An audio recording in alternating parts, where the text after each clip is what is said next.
আসসালামু আলাইকুম ওয়া রাহমাতুল্লাহি ওয়া বারাকাতুহু। আসলে আমার আসতে দেরি হয়ে গিয়েছে ফ্লাইট বিপর্যয়ের কারণে, এজন্য আমি ক্ষমা চাচ্ছি। এখানে আমাদের আমিরে জামাত আছেন, তিনি গুরুত্বপূর্ণ বক্তব্য রাখবেন। আমি 1 মিনিটে 2টা কথা বলে শেষ করব। প্রথম একটা কথা আমি বলি, আল্লামা জাহিদ কাউসারী রাহিমাহুল্লাহ তাআলা মাকালাতুল কাউসারীতে একটা প্রবন্ধ লিখেছেন, হুকমু মুহাওয়ালাতি ফাসলিদ দ্বীন আনিদ দাওলা।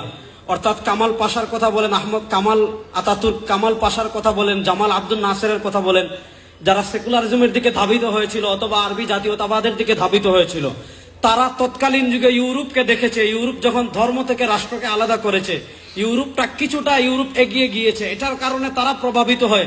ওই সময় মুসলমানদের ভিতর 2টা চেতনা ছড়িয়েছিল, একটা হলো আরবি জাতীয়তাবাদ, আরেকটা হলো সেকুলারিজম। আল্লামা কাউসারী রাহিমাহুল্লাহ তার মাকালাতুল কাউসারীতে সুস্পষ্ট ভাষায় লিখেছেন যে রাষ্ট্র কখনো ধর্ম থেকে আলাদা হতে পারে না। হুকমু মুহাওয়ালাতি ফাসলিদ দ্বীন আনিদ দাওলা।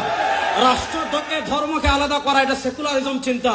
এমন চিন্তা কোন মুসলমান ভূখণ্ডে কোন মুসলমান যদি লালন করে, তার ঈমান থাকবে না। আমি শুধু আপনাদেরকে একটা কথা বলি, 52 বছর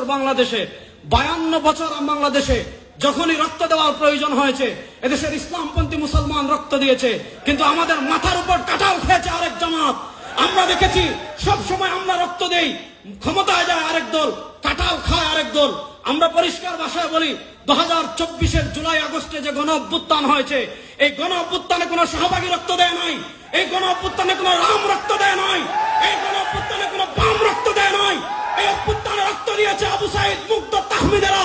সুতরাং এবার বাংলাদেশে আর আমরা মানুষের কোন তন্ত্রমন্ত্রকে দেখতে চাই না, বাংলার রাষ্ট্র ক্ষমতায় আমরা ইসলামকে দেখতে চাই।